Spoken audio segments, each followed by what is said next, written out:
পুঁজি করে যাদের ইজ্জত লুণ্ঠন করা হয়েছে, যাদেরকে ফাঁসিতে ঝুলানো হয়েছে, যে ফ্যামিলিগুলোকে মানুষের সামনে লজ্জিত করা হয়েছে, সেই ফ্যামিলিগুলোর ইজ্জত ফিরিয়ে দিতে হবে। প্রিয় সহযোদ্ধা, আপনারা দেখেছেন প্রশ্নবিদ্ধ এক বিচারের মধ্য দিয়ে আমাদের দেশের উল্লেখযোগ্য আলেমদেরকে ফাঁসিতে ঝুলিয়ে হত্যা করা হয়েছে।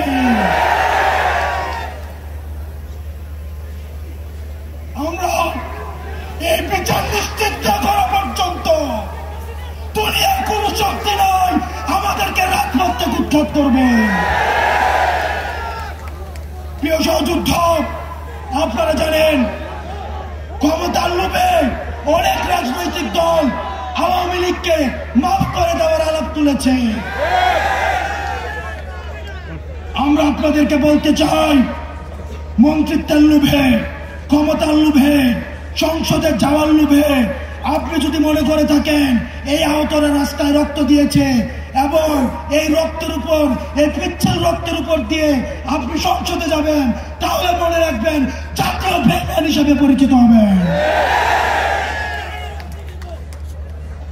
যে আওয়ামী লীগ এখনো পর্যন্ত একটা সরি পর্যন্ত বলে নাই, এখনো পর্যন্ত তারা অপরাধ স্বীকার করে নাই, তাদের সাথে কিসের রিকনসিলিয়েশন?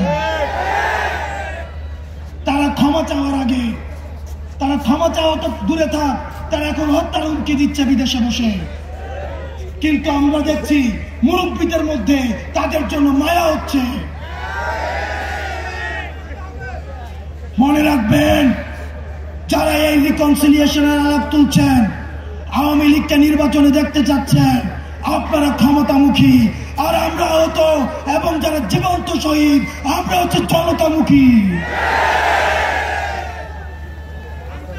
যতদিন পর্যন্ত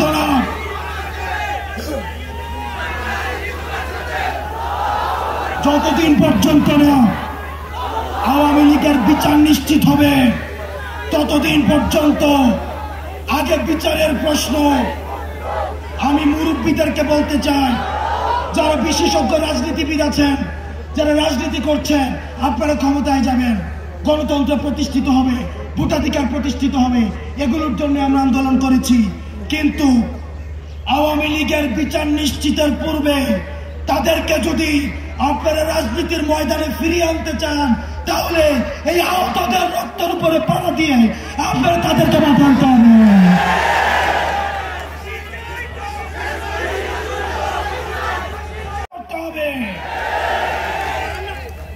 পৃথিবীর ইতিহাসে আর কোথাও নেই একই সাথে শিক্ষক, বুদ্ধিজীবী, অভিনেতা, নায়ক, পেশাজীবী, শ্রমজীবী একই সাথে ফ্যাসিস্টের পা চেটেছে।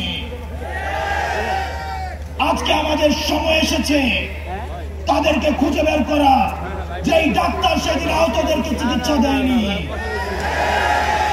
যেই জনগণের পয়সার কেনার বুলেট যাদের দরকার ছিল, যে বিজিবি থাকার দরকার ছিল সীমান্তে, তাদেরকে ডেকে এনে তাদেরকে দিয়ে কারাগুলি চালিয়েছে, তাদেরকে খুঁজে বের করতে হবে।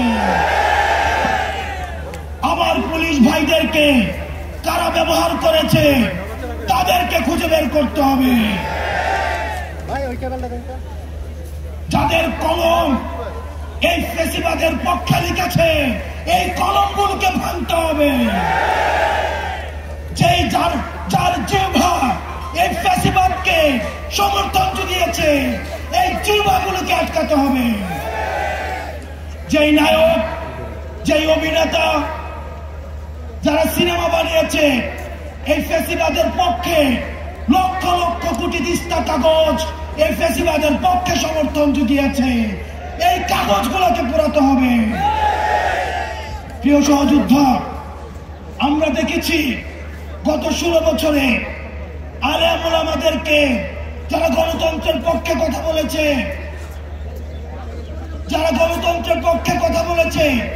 তাদেরকে যখন জেলে নিয়ে যাওয়া হতো, তাদের কোমরে রশি বেঁধে তাদেরকে জেলে নিয়ে যাওয়া হতো।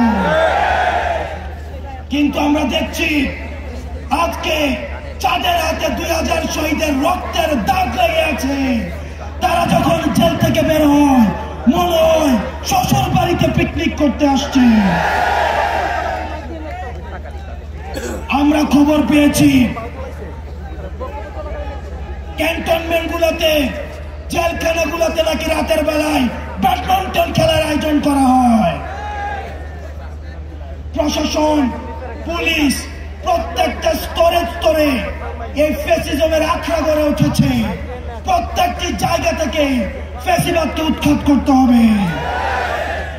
প্রিয় সহযোদ্ধা, আপনারা জানেন ৭১কে পুঁজি করে আওয়ামী লীগ গত ১৬টা বছর শত মায়ের বুক খালি করেছে, শত স্ত্রীকে বিধবা করেছে, শত সন্তানকে এতিম করেছে, শত মাকে সন্তান হারা করেছে।